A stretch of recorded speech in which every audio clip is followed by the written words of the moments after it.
Citation de Hasdai ibn Shaprut. Si on est cruel avec soi-même, comment pouvons-nous espérer avoir de la compassion pour les autres? Et un petit rappel, on va voir si ça marche toujours ou si ça a évolué pour vous. Imaginons, pensez à quelqu'un que vous aimez bien, un adulte.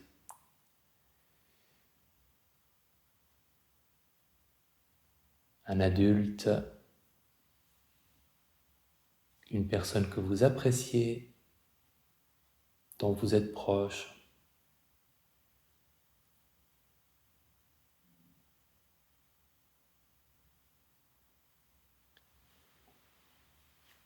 Et cette personne, vous en avez une. Ok.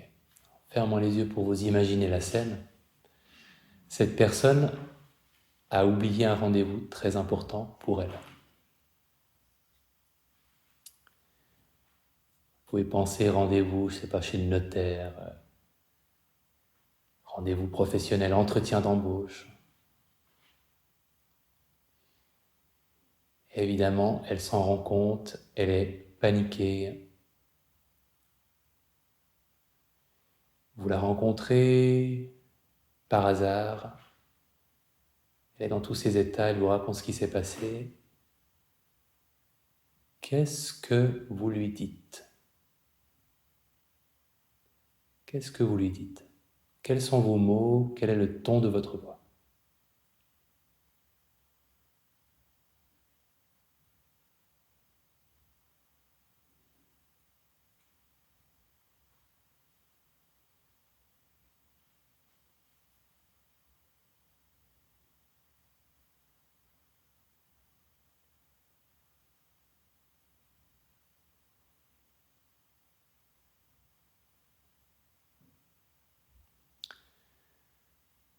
Ok.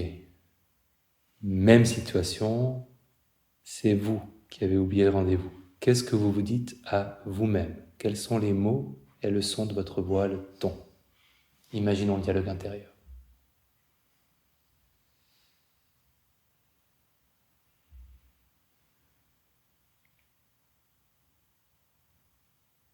Ok.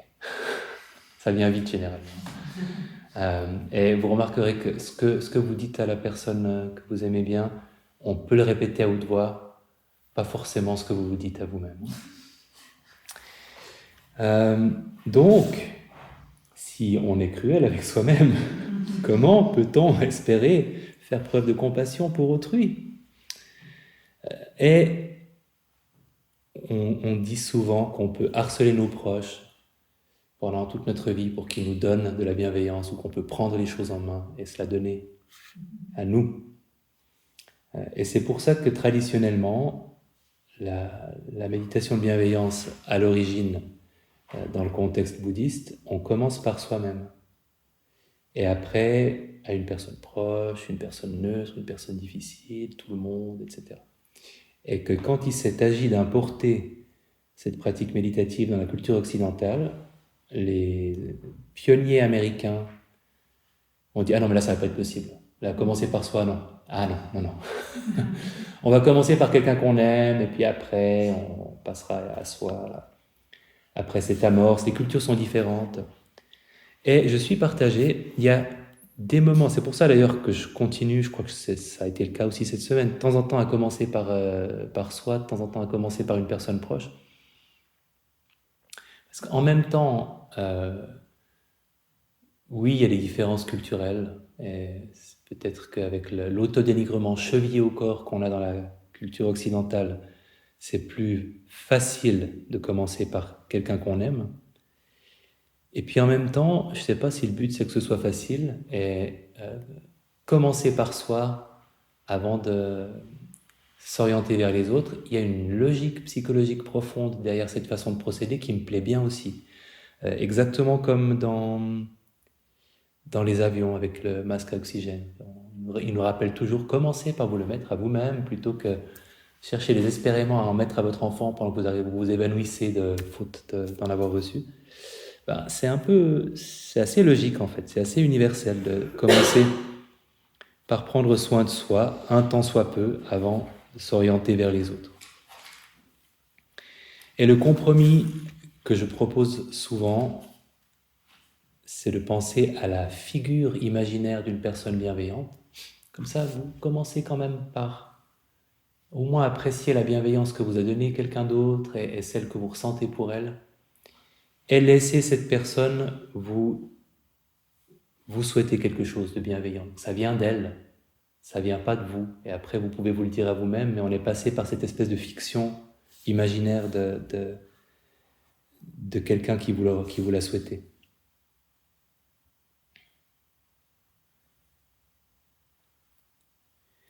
Quels sont les bénéfices de la méditation de bienveillance? C'est une méditation de concentration, donc ça peut apporter ce calme, cette stabilité, cette tranquillité.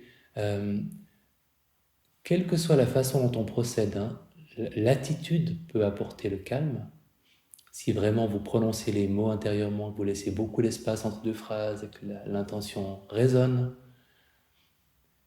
Et si vous faisiez une méditation de bienveillance en répétant rapidement la phrase, même si c'était un peu désincarné, je te souhaite d'être heureux, je te souhaite d'être heureux, évidemment, vous allez y perdre en sincérité, en émotion, à défaut de perdre en attitude, en tout cas en émotion, mais ça marchera aussi pour vous stabiliser finalement, parce que ça devient une espèce de mantra teinté de bienveillance, et ça peut marcher aussi, ça peut aussi apporter le calme. Concentration, bien-être, on alimente un écosystème, un biotope émotionnel plus sain, et par voie de conséquence aussi une meilleure relation aux autres. Ça peut marcher, j'en parlerai, j'en reparlerai.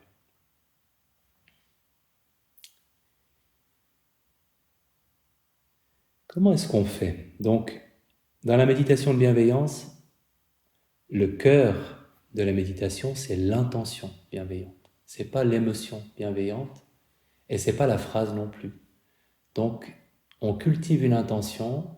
Par moment, elle est accompagnée d'une émotion, par moment pas, et c'est pas grave s'il y a une intention sans émotion. Donc, on donne une direction à notre esprit, à notre cœur, on s'oriente vers la bienveillance, et les émotions peuvent suivre ou pas.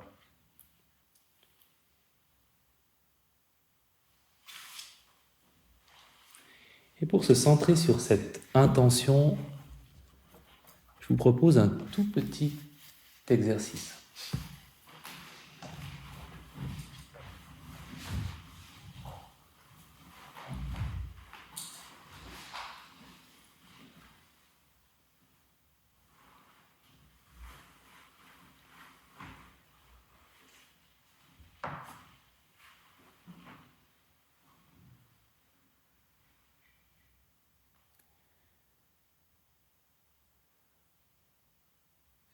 C'est peut-être abstrait ou peut-être que ça vous parlera tout de suite, mais commençant par prendre conscience de la partie de votre corps qui correspond le plus pour vous à cette intention bienveillante, là d'où elle pourrait émerger. C'est assez souvent la région du cœur qui est choisie, mais vous pouvez vous poser la question pour vous, quelle est la partie du corps qui correspond à une intention bienveillante?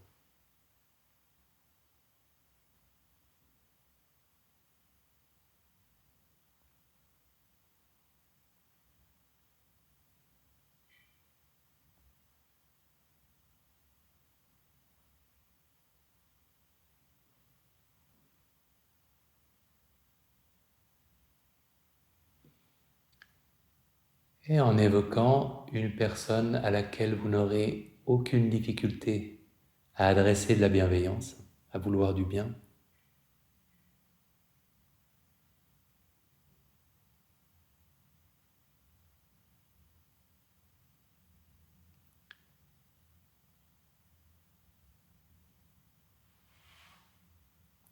quand vous avez une personne à l'esprit,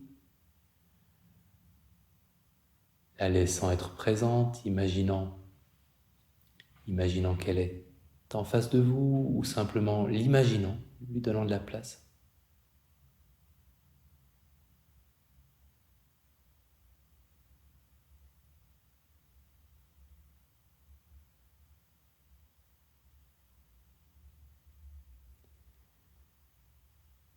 Et en laissant l'intention bienveillante s'exprimer silencieusement pour cette personne, avec cette personne à l'esprit, lui souhaitant du bien silencieusement.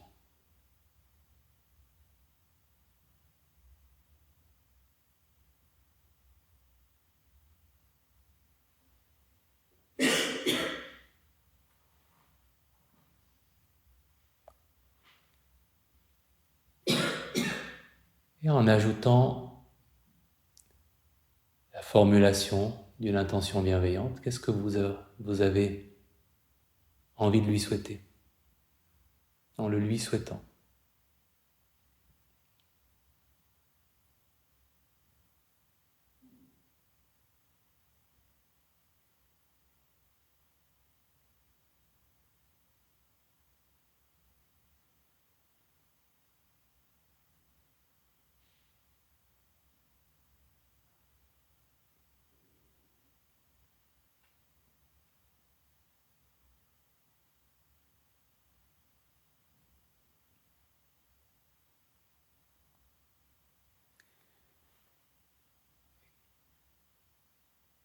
Prenons à nouveau conscience de l'intention silencieuse.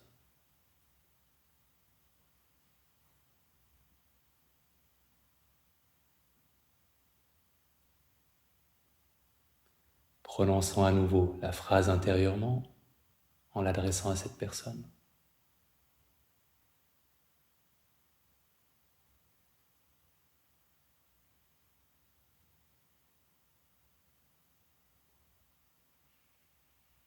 Et pendant quelques instants encore, l'intention silencieuse, sans les mots.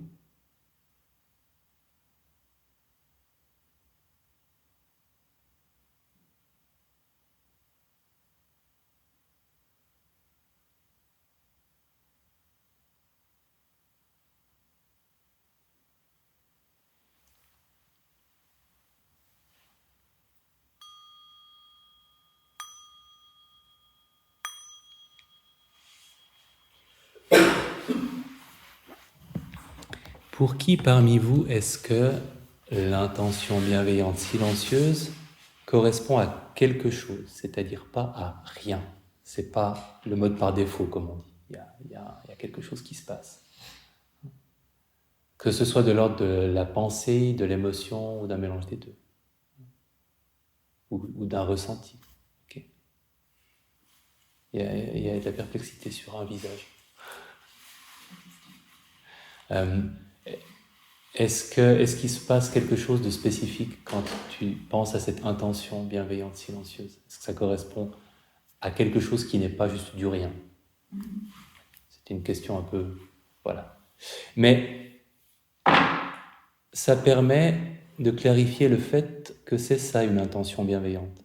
Et en fait, elle peut exister avec les mots, en même temps qu'on les prononce, ou juste après qu'on les a prononcés. Elle peut exister sans les mots.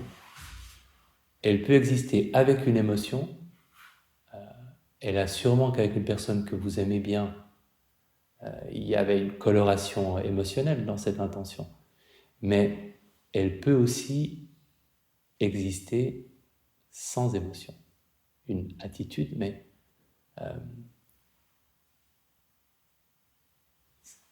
sans cette petite chaleur émotionnelle que vous avez probablement sentie. Et ça va se manifester par exemple souvent vis-à-vis de la personne difficile. On va lui vouloir du bien, mais il se trouve que si on la choisit vraiment difficile, émotionnellement, ce sera plat. Mais l'intention sera quand même là. Elle existera. Ça ne veut pas dire que pour vous, elle sera satisfaisante, que vous la sentirez comme vous avez senti celle-ci, mais votre esprit sera occupé par le souhait, plus ou moins sincère, que cette personne, qu'il lui arrive quelque chose de bien. Et on va le faire, juste pour apprécier la différence. Alors, on est dans le cadre d'une retraite, cosy, on se fait du bien. Ne prenez pas votre ennemi juré ou cette personne qui vous a fait beaucoup de mal. Prenez quelqu'un d'agaçant. Collègue de travail, connaissance. Si c'est un membre de la famille, pas quelqu'un de trop proche, voilà. Soyez tendre avec vous-même, pas trop d'implications émotionnelles pour ne pas avoir à composer avec de la rage meurtrière. Juste quelqu'un que voilà, vous n'appréciez pas cette personne. La première personne qui vous viendra à l'esprit, ça peut être un voisin déplaisant. Je vous laisse un peu de temps parce que parfois il en faut un peu plus.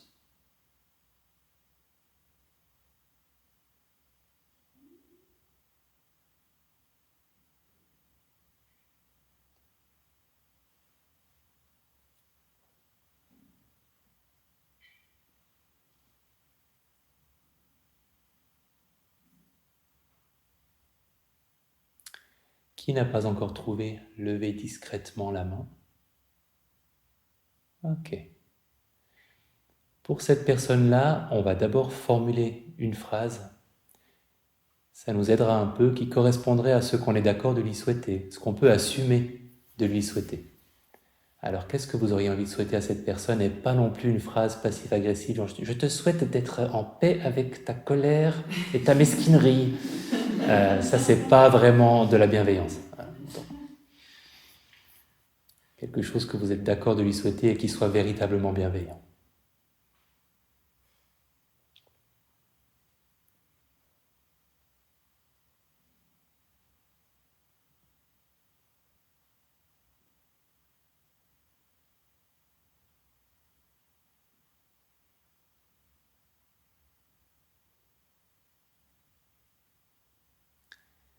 Ok. Et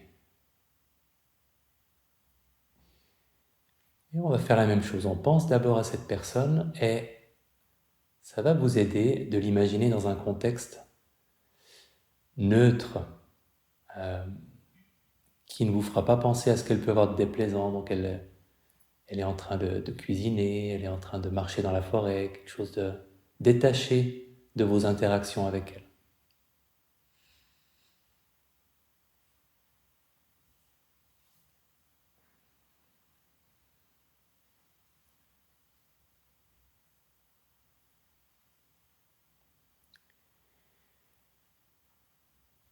Et en ayant cette personne à l'esprit,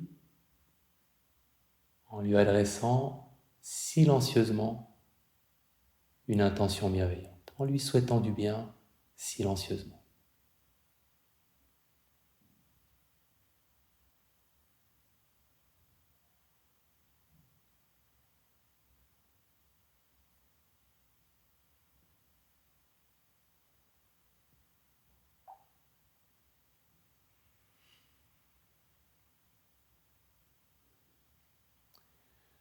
En lui adressant maintenant votre phrase de bienveillance,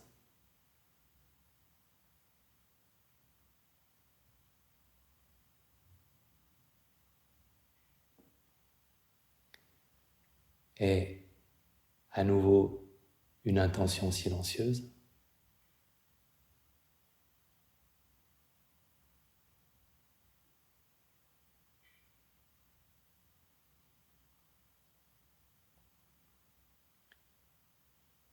Et la phrase de bienveillance.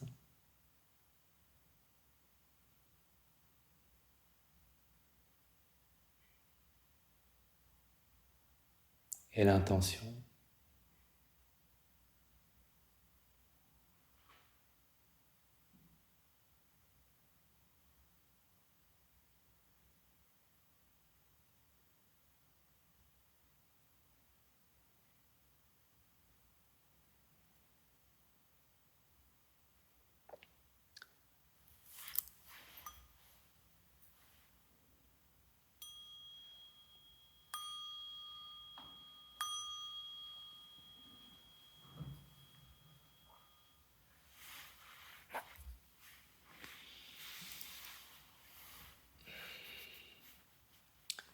Qui a observé qu'il y avait nettement moins de contenu émotionnel pour cette personne-là?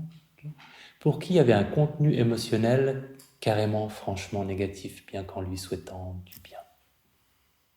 Ok, so-so. Limite. Pour qui est-ce que parce qu'il y a eu d'abord l'intention silencieuse, ensuite la phrase, ensuite re-intention silencieuse. Pour qui d'avoir prononcé la phrase a donné un petit peu plus de force à la deuxième fois où vous avez eu l'intention silencieuse? D'avoir prononcé les mots d'abord. Ok. On a un peu plus besoin probablement de sculpter une phrase. L'utilité de la phrase s'impose plus quand c'est une personne difficile. Pour donner une forme à notre bienveillance qui est un peu timide si on trouve pas les mots. Donc là, vous avez fait l'expérience de l'existence d'une intention bienveillante sans ou avec peu de connotation émotionnelle. J'imagine que malgré tout, pour vous, ça correspondait à quelque chose, à une réalité, cette attitude silencieuse. Il n'y avait pas rien du tout, il y avait quelque chose. Pour qui il n'y avait rien du tout, éventuellement. Ok. Donc, on peut avoir l'attitude sans l'émotion, ou les deux. Et on peut avoir les mots ou pas les mots. L'attitude est le centre de ce qu'on fait. Qu'est-ce qui peut contribuer à ce qui compose notre objet de méditation? Parce que c'est un contenu plus riche que pour les autres méditations de pleine conscience qui sont très sobres. Il y a la phrase, donc la phrase a de l'importance, c'est pour ça qu'on essaie d'en formuler une qui marche bien. Il y a l'attitude, qui est le point central. Il y a les syllabes qu'on prononce, qui sont ce qui nous garde un peu éveillés et actifs, le fait qu'il y ait qu'on prononce quelque chose, hein, comme un mantra, ça stimule la concentration. Il y a souvent l'image de la personne qui joue un rôle, qui soutient aussi notre attention et qui fait partie de l'objet de méditation. Et pour les personnes plus visuelles, parfois de vraiment se représenter la personne assise en face de vous quand vous méditez, ça peut aider à porter cette pratique-là.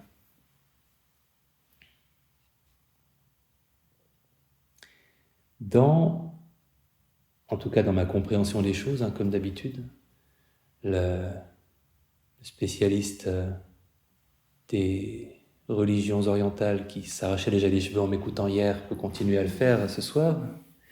Mais dans ma compréhension des choses, en fait, dans les plus anciens textes bouddhistes, si on se réfère vraiment à l'origine de cette pratique, il s'agissait surtout de rayonner de la bienveillance dans toutes les directions. Donc c'était une attitude, éventuellement accompagnée d'une émotion, et une notion spatiale, et même en fait successivement dans cette direction, dans celle-là, dans celle-là, dans celle-là, dans celle-là, dans celle-là, et dans toutes les directions pour finir.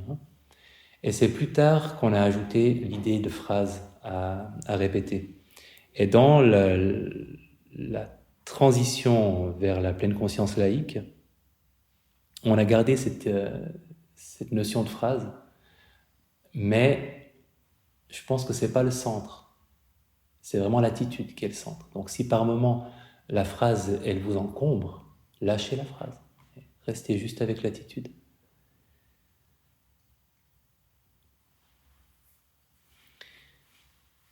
La bienveillance, traditionnellement, passe des personnes proches aux personnes vraiment pas proches. Ça renvoie au fait que c'est pas une bienveillance qui dépend de la qualité de nos relations, c'est vraiment un état qui est indépendant, celui qu'on cultive qui est indépendant de la qualité de la relation. Évidemment, émotionnellement, ce sera différent, mais la qualité de bienveillance est la même. Donc il n'y a pas de discrimination. Et on accepte que ce sera émotionnellement différent.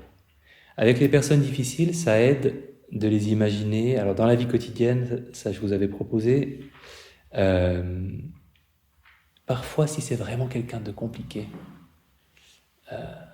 d'imaginer cette personne enfant, en situation de vulnérabilité et de relative innocence. Ça peut ouvrir un petit peu notre capacité à lui adresser de la bienveillance.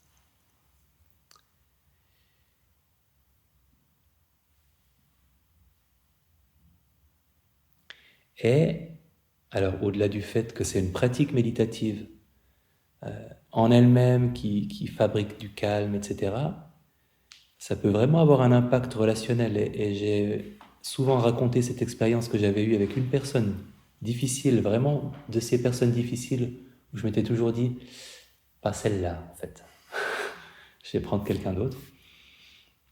Et je l'ai un jour timidement ajouté comme personne difficile, et c'était pas terrible, il n'y avait pas beaucoup de cœur, mais je l'ai fait, j'ai fait le job. J'ai dit je te souhaite virgule, mais bon. Et très spontanément, c'était pas une démarche réfléchie, et c'est pour ça que j'ai trouvé ça joli en fait. Quelques temps plus tard, maintenant je sais plus si c'était des semaines ou des mois, mais c'était un bon moment plus tard, euh, j'ai invité la même personne dans la catégorie de la personne neutre. Ce qui est normalement pas ce qui se fait. La personne neutre, c'est le voisin qu'on connaît de vue, mais dont on connaît rien de la vie. C'est plutôt quelqu'un qu'on connaît mal. Mais j'étais pas prêt à la mettre ailleurs. Et en même temps, je sentais pas de la laisser dans la case de la personne difficile. Il y avait une espèce d'attendrissement qui m'autorisait à lui accorder le statut de neutre. Et je lui ai adressé la bienveillance. C'était pas non plus terrible, je dois dire, mais voilà, je l'ai fait et il y avait ce petit changement symbolique. Et quelques temps plus tard, spontanément, je l'ai mise dans la catégorie des personnes proches, la personne proche, facile, et tout à fait sincèrement. Ça m'est venu, mais en fait, mais bien sûr, en fait, elle a sa place là. Et, et en fait, alors que c'est très vieux, je suis ému en reparlant, donc c'est dire à quel point ça a marché en fait. Il y a vraiment eu un changement intérieur euh, qui démarre par quelque chose d'un peu artificiel et qui débouche sur quelque chose de complètement sincère. Et ça a changé ma relation avec cette personne dans la vraie vie. Donc, j'ai trouvé ça génial et ça m'est pas arrivé de nouveau depuis avec d'autres, mais c'est quelque chose à quoi vous pouvez juste penser, jouer avec cette idée que c'est quand même hyper sécurisant. Si vous avez des gens difficiles, vous pouvez, dans la sécurité de votre bulle méditative, vous n'avez pas besoin de leur parler, vous pouvez prendre la température. Est-ce que je peux souhaiter du bien à cette personne et faire un travail tout intérieur. Et quand le travail évolue, ben, tout à coup, dans la vraie vie, sans avoir fait de thérapie collective, ben, vous changez votre relation avec cette personne. C'est très bien que ce soit possible. Dans le même registre, il y a la méditation du pardon, mais peut-être que j'en parlerai un autre jour.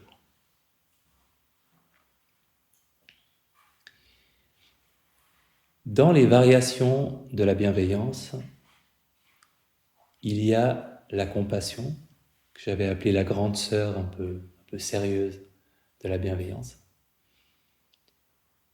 Et la compassion, je rappelle que c'est le mariage de deux états d'esprit, un mouvement d'empathie, on est touché par la souffrance de quelqu'un, et une envie que ça s'arrange. Il faut les deux. Et je regrette toujours que ce soit un mot un peu connoté, parce que c'est une émotion humaine très simple, très importante, et je ne crois pas qu'il y ait un autre mot en fait qui décrive précisément ça. Je pense que c'est le meilleur mot, mais en tout cas dans la culture francophone, il me semble que on l'utilise plus librement chez les anglophones. Mais compassion, c'est très lourd chez nous. C'est très connoté religion. Et ça ne devrait pas l'être. Et je trouve que c'est dommage parce que si on n'a pas le vocabulaire, on perd un peu de l'accès à l'état d'esprit aussi, en fait. Si on a chagrin, pitié, mais pas compassion, notre répertoire est plus pauvre. Parce que c'est un état d'esprit qui est beaucoup plus intéressant que toutes les alternatives. Si vous êtes en présence de la souffrance de quelqu'un, vous pouvez ressentir de la colère parce qu'il y a un responsable ou il y a une injustice, de la tristesse, de la honte, honte de ne rien faire ou honte que vous ayez de la chance, par exemple, et que cette personne n'en ait pas, culpabilité, alors encore plus,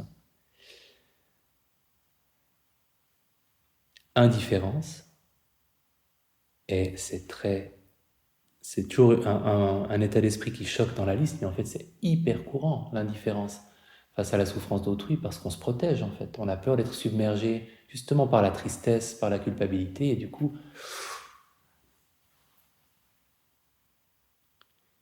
et ils sont plutôt désagréables ces états-là, et ils ne nous aident pas à faire quoi que ce soit d'utile pour la personne qui souffre. C'est pas des précurseurs à l'action. La colère éventuellement, mais ça nous pousse pas à aider la personne, ça nous pousse éventuellement à aller casser la gueule à quelqu'un. C'est pas directement centré sur sa souffrance. La culpabilité éventuellement, ça peut être un moteur à l'action, mais la culpabilité, il y a le piège que c'est une émotion très égoïste en fait, égocentrée. Mais on se sent mal. Du coup, si on se sent mal, on est occupé par le fait qu'on se sente mal et on perd notre contact avec ce que la personne en face de nous est en train de ressentir. Alors que la compassion, on ne le perd pas du tout. Et comme on est en train de souhaiter que ça s'arrange, c'est le précurseur parfait pour l'action. On est amené à se demander qu'est-ce que je peux faire. Et la compassion, parce qu'elle n'est pas désagréable, parce qu'en fait, quand on est en état de compassion, on n'est pas en train de se faire du mal, ça permet d'accueillir la souffrance de quelqu'un, de justement pas avoir besoin de l'indifférence pour se protéger, parce qu'on n'a pas besoin de se protéger, parce qu'autant la tristesse, la honte, la culpabilité, la colère, ça nous fait pas forcément du bien en réaction à quelqu'un qui souffre, autant la compassion, ça nous touche, ça peut nous bouleverser, mais on se fait pas du mal. C'est pas un état d'esprit qui nous fait du mal.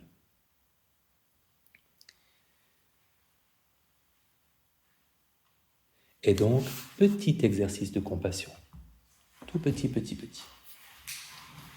Simplement pour aussi faire ce travail intéressant de formulation d'une intention de compassion.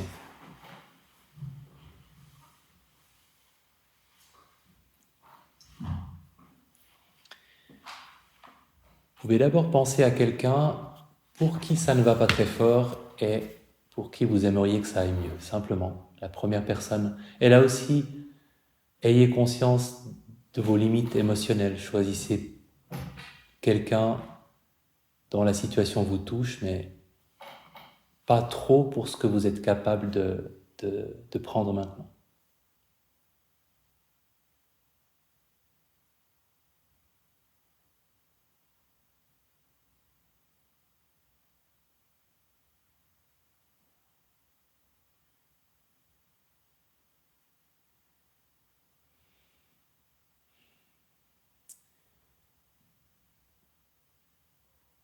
J'imagine que tout le monde a quelqu'un, sinon vous pouvez lever la main. Je vous laisse encore un peu de temps. Ok.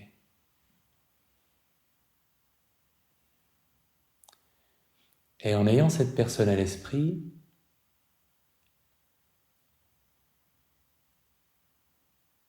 laissant d'abord cette compassion s'exprimer silencieusement, c'est-à-dire l'expression de « je sais que ce que tu vis est difficile et je te souhaite vraiment que ça s'arrange », sans d'autre précision que ça, juste cette attitude. silencieusement.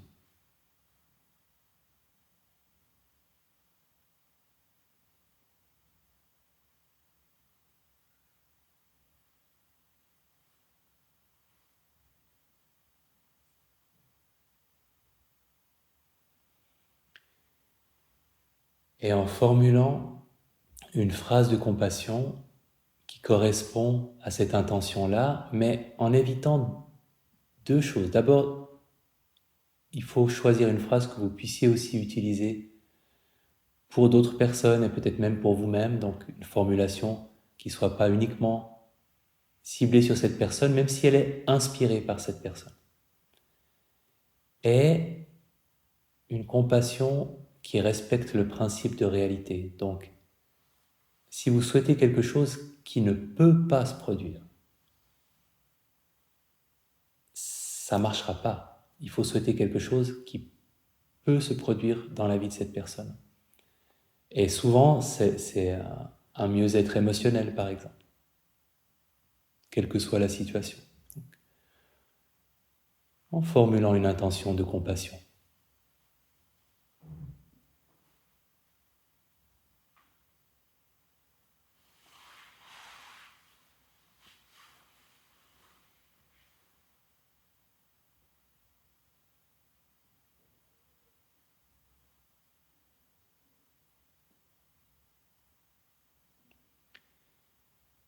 En adressant cette intention,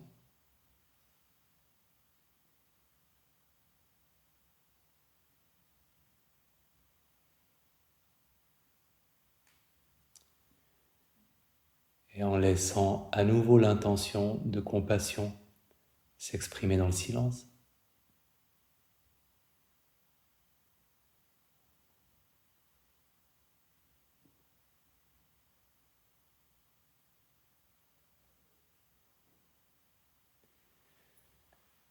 Ok.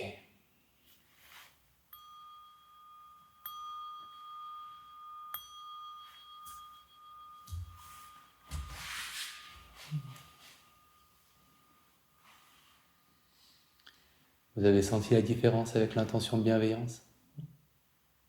Quelque chose, une tonalité plus grave, une émotion qui est différente s'il y avait une émotion qui était présente. Peut-être même que vous aurez, je vais vous poser la question, je ne sais pas qui a senti ça, que vous aurez remarqué une différence physique presque dans votre posture ou dans l'orientation de votre visage ou dans ce que vous faites avec vos yeux. Pour qui il y avait une différence de posturale pratiquement? Ok.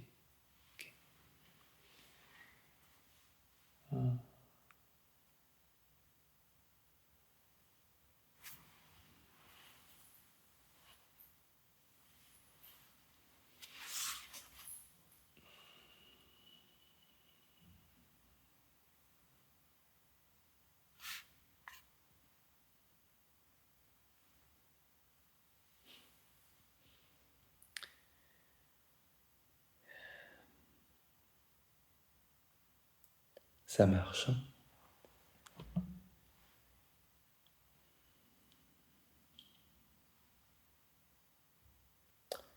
Donc, la compassion, ça ne nous fait aucun mal, mais ça peut nous faire pleurer un peu. Et c'est à avoir à l'esprit, quand on y passe du temps, c'est que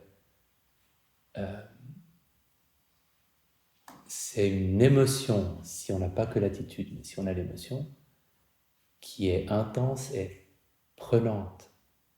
Mais je pense que vous sentirez, vous apprécierez que pour autant vous n'êtes pas en train, et même physiquement pas en train, de vous nuire.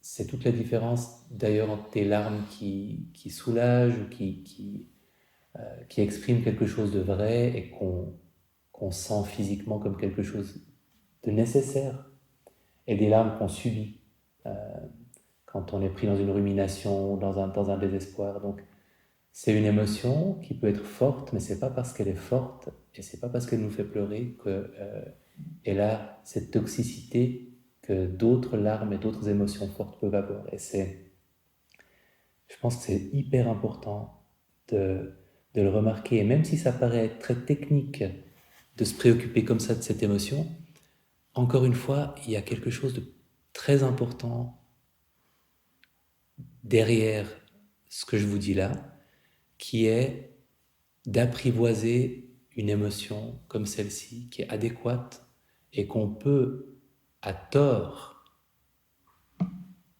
empêcher de s'exprimer parce qu'on est habitué à une intensité et des larmes qui nous font pas du bien et qu'on laisserait pas une émotion de compassion sortir parce qu'on a pris l'habitude de ne pas laisser sortir d'autres émotions qui lui ressemblent mais qui ne sont pas elles. Et si on se familiarise avec la compassion dans la méditation, et c'est toujours un des bénéfices aussi pour la bienveillance, dans la vie quotidienne,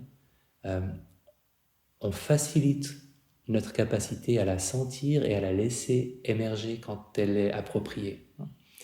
Donc, on renforce des canaux, on creuse des sillons en méditant sur la compassion, en méditant sur la bienveillance, qui font que ça va se manifester plus volontiers dans les moments où où ça peut se manifester, qu'on va le sentir mieux, plus souvent,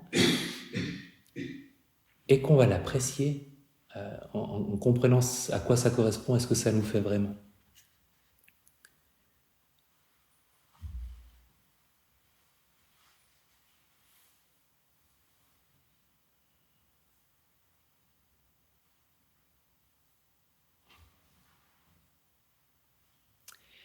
Et la joie partagée.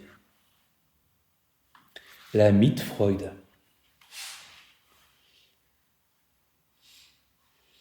Qui sonne quand même mieux et l'un et l'autre que joie empathique. Joie partagée, c'est ma solution de compromis. C'est pas mal, c'est français, ça tient la route. Alors, fermant les yeux et explorant un petit peu la joie partagée, juste, c'est tellement facile. Pensez à quelqu'un qui, quand cette personne rit, sourit, vous donne envie de rire, de sourire.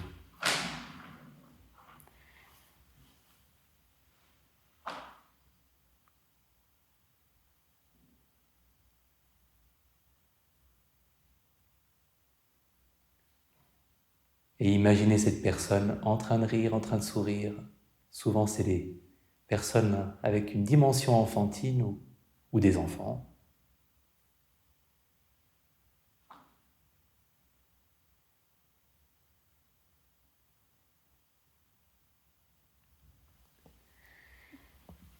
Et maintenant, imaginez un petit chat qui court après une pelote de laine, plein d'excitation, qui se casse la figure à moitié, qui se retourne sur lui-même, qui louche.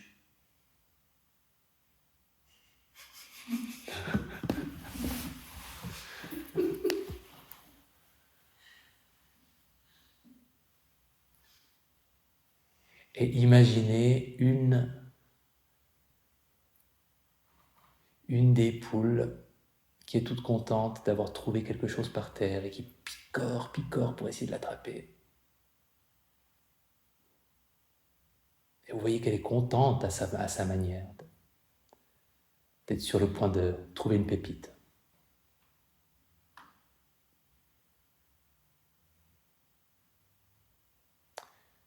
Voilà. C'est sympa, hein? La joie partagée, c'est aussi, et en tant que citoyen suisse, ça va beaucoup me manquer, chaque grand chelem de Federer. Cette espèce de grand sensible pleure comme une madeleine, et où il y a toute la Suisse qui a un moment de joie partagée en le voyant. La télévision sait qu'en fait, c'est une des rares émotions pas toxiques qui peut faire de l'audience, Et c'est pour ça qu'elle a inventé The Voice. Et le moment où un des juges appuie sur son bouton et qu'il y a le visage qui s'illumine de la personne en train de chanter, c'est la seule raison pour laquelle les gens regardent The Voice. D'ailleurs, après l'audition à l'aveugle, ils regardent moins. Parce que c'est un peu moins, il y a un peu moins de l'aspect dramatique de ce moment où les gens tapent. Donc, c'est une émotion, et la langue française est tellement pathétique qu'elle n'a pas de mots pour elle.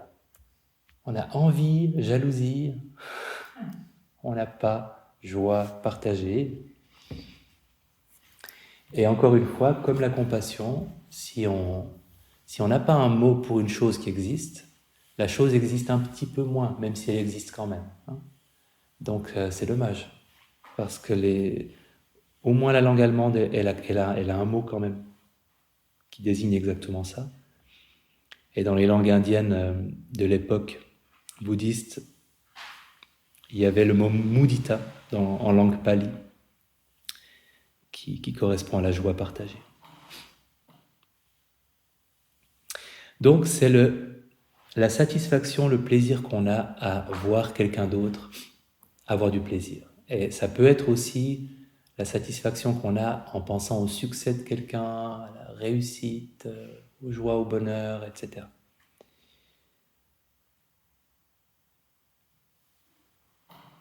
C'est une des émotions les plus saines qu'on puisse imaginer. Il n'y a pas de limite à la quantité qu'on peut avoir. D'ailleurs, dans les textes bouddhistes, je crois que c'était une observation de Monsieur Bouddha lui-même qui disait « Ces états-là, la bienveillance, la compassion, la joie partagée, en expérimentant, je pouvais rester des heures dedans sans déceler un problème avec ces états. » Parce que souvent, c'était cette époque de recherche où il triait un petit peu ce que les différents états émotionnels apportaient. Et là, si on passe 8 heures dans la joie partagée, 8 heures dans la compassion, 8 heures dans la bienveillance, il se passe rien de pas bon en fait. Et pas non plus des choses comme la paresse, la complaisance, l'envie de trucs qui vont pas nous rendre vraiment heureux. C'est vraiment des états qui sont complètement favorables au bien-être psychique, à la santé mentale. Donc, essayons un peu de joie empathique. Vous pouvez changer de position si vos jambes sont fatiguées. Pour tous ces états qui nous font du bien, quand on a mal partout, ça marche moins bien. Donc, voilà. Vous pouvez vous allonger aussi, comme ce ne sera pas long.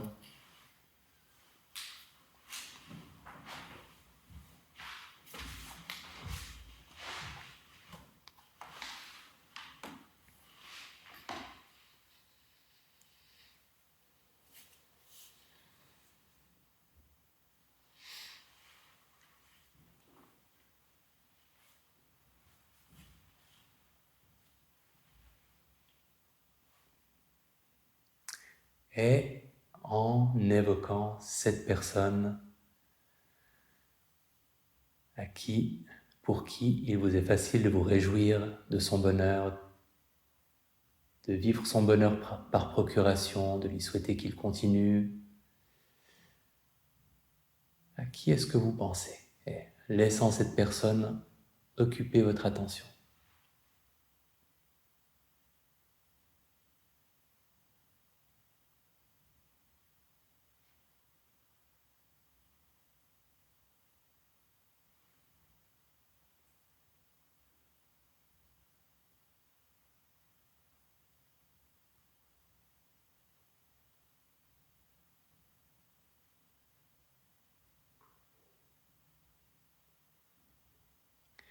Et évidemment, en l'imaginant souriante, ça vous aidera peut-être, ça vous mettra sur la bonne piste.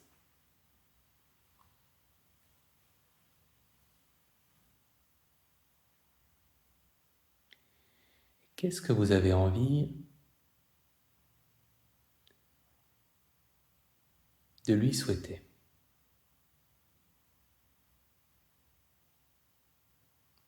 Et ça peut vraiment être « je te souhaite de profiter de tes bonheurs, j'aime te voir heureux, ton bonheur me fait plaisir. Il y a pas mal de liberté, pas forcément besoin de commencer par je souhaite.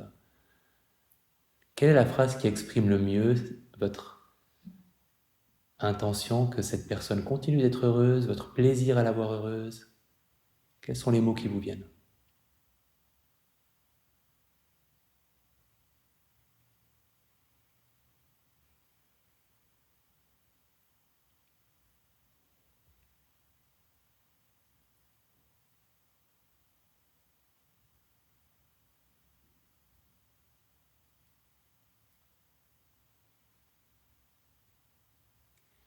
Et en lui adressant cette intention silencieusement,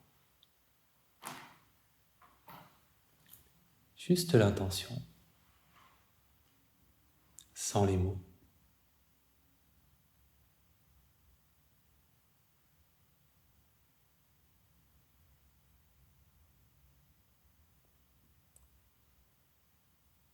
Et en adressant la phrase,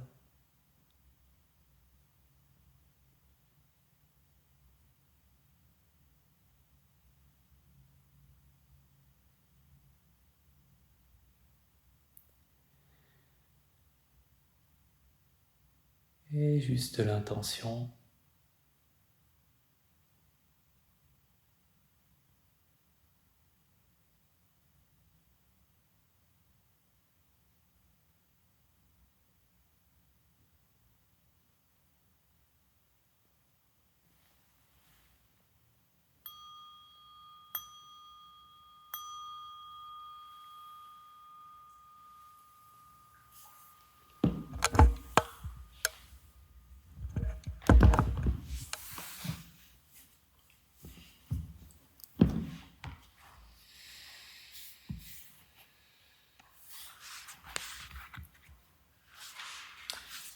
Alors, je ne veux pas vous gâcher votre joie partagée, mais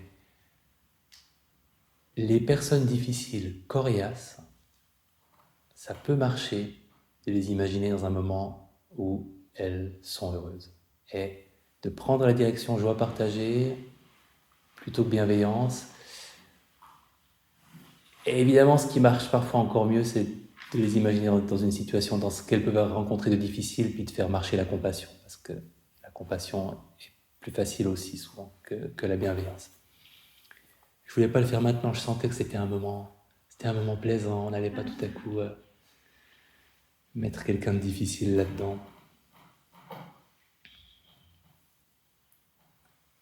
On est d'accord que c'est un état d'esprit sain, qu'il faudrait qu'on gagnerait à cultiver un peu plus et à enseigner aux écoliers quand même.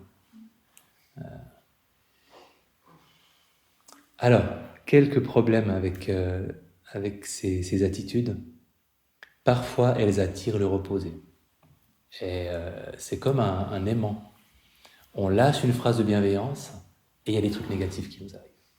Et il y a plein de raisons à ça. Hein. Ça peut être presque une espèce de superstition intérieure, puisqu'on souhaite quelque chose de bien, il ne faudrait pas souhaiter quelque chose de mal. Enfin, parfois, il y a ces espèces de mécanismes où il y a des perturbations de cet ordre-là qui se produisent, mais c'est quelque chose qui est observé assez souvent.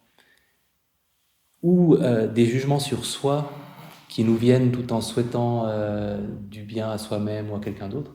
Tout ça peut arriver et ça fait partie de, de ce qui a souvent été remarqué. Donc, on normalise, c'est normal. On note qu'il y a quelque chose d'opposé à la bienveillance qui est apparu.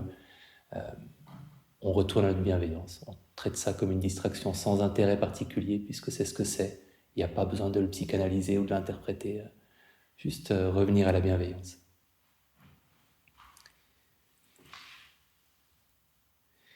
Parfois, je pense qu'on n'en est plus vraiment là, mais il y a des personnes qui ont l'impression que c'est superficiel, que c'est pas sincère. Et c'est pas absolument faux. Par moments, on peut être en bienveillance sans l'émotion, donc il n'y a que l'attitude, donc on n'est pas. C'est pas un état qui, par définition, c'est pas un état spontané, donc il n'est pas sincère, mais en même temps, c'est un peu idiot, parce que il vaut mieux de la bienveillance pas sincère que de la malveillance super sincère. La sincérité, elle est un peu surfaite, quoi, en fait. C'est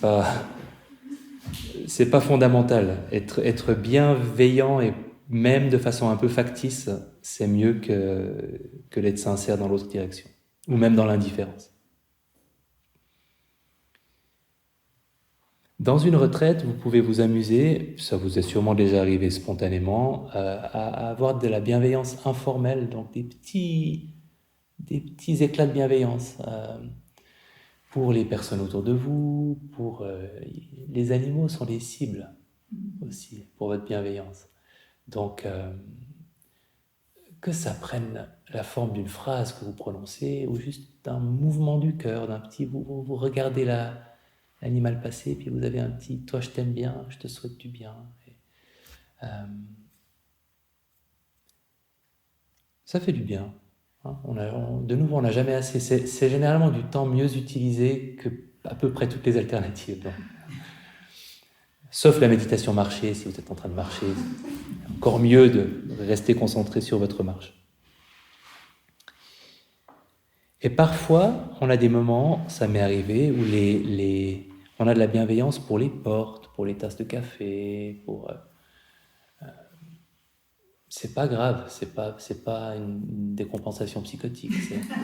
Ça déborde un peu, et puis ça vous rend plus attentif, les gonds souffrent moins, voilà, les objets sont mieux traités, c'est pas plus mal. Rappelez-vous quand même qu'ils ne sont pas vivants et ne commencez pas à leur parler, et tout ira bien. Les bénéfices traditionnels de la bienveillance, et c'est pas mal en fait, j'aime bien parce que on peut lire superficiellement cette liste en se disant, bah voilà, c'est un truc un peu religieux de l'époque, mais en fait, ça me paraît tout à fait pragmatique et réaliste. En pratiquant la méditation de bienveillance et ses voisines, vous dormirez facilement. Vous vous réveillerez facilement le matin. Vous aurez des rêves agréables. Les gens vous aimeront. Les animaux vous aimeront. Les dangers extérieurs, comme les poisons, les armes et le feu, ne vous blesseront pas. Votre visage sera rayonnant, votre esprit sera serein. Et en fait, tout est à peu près réaliste. Parce que, évidemment, mieux dormir, se réveiller le matin avec la banane, faire des jolis rêves si on s'est mis en condition avant. Sûrement que les gens nous aiment, évidemment, plus les animaux qui sentent de la bienveillance, ils ne sentent pas de la peur ou autre chose, donc ils nous apprécieront aussi. Le visage rayonnant, ça va de soi, l'esprit serein aussi. Il y a ce truc, les dangers extérieurs comme les poisons, les armes, le feu ne vous blesseront pas. Et là, je pense qu'il ne faut pas sous-estimer la subtilité de l'époque. Quelqu'un qui cultive de la bienveillance à donf sera une personne gentille. Les gens gentils, on n'a aucune espèce de raison de les trucider avec du poison, des armes ou de mettre le feu à leur maison. Donc ils sont à l'abri des armes, du feu et du poison. Moi je le comprends comme ça. Et en fait ça me paraît assez logique. Je pense même pas que l'idée de départ à l'époque, malgré la part de métaphysique, de superstition qui sont dans les suttas bouddhistes, je suis même pas sûr que ça ait désigné autre chose que ça. Pragmatiquement, on n'a pas d'ennui avec les autres. Alors, juste regarder l'heure qu'il est. Oui, il est super tard. Et on a déjà fait un peu la dose de bienveillance. Donc, est-ce que je vous libère de la partie officielle de la journée, et que c'est la partie optionnelle qui commence, et je vous souhaite de dormir facilement, de vous réveiller facilement, d'avoir des rêves agréables, que les gens vous aiment, que les animaux vous aiment, que les dangers extérieurs vous évitent, que votre visage soit rayonnant, que votre esprit soit serein. Jusqu'à demain matin, 6h, 6h40 ou 7h.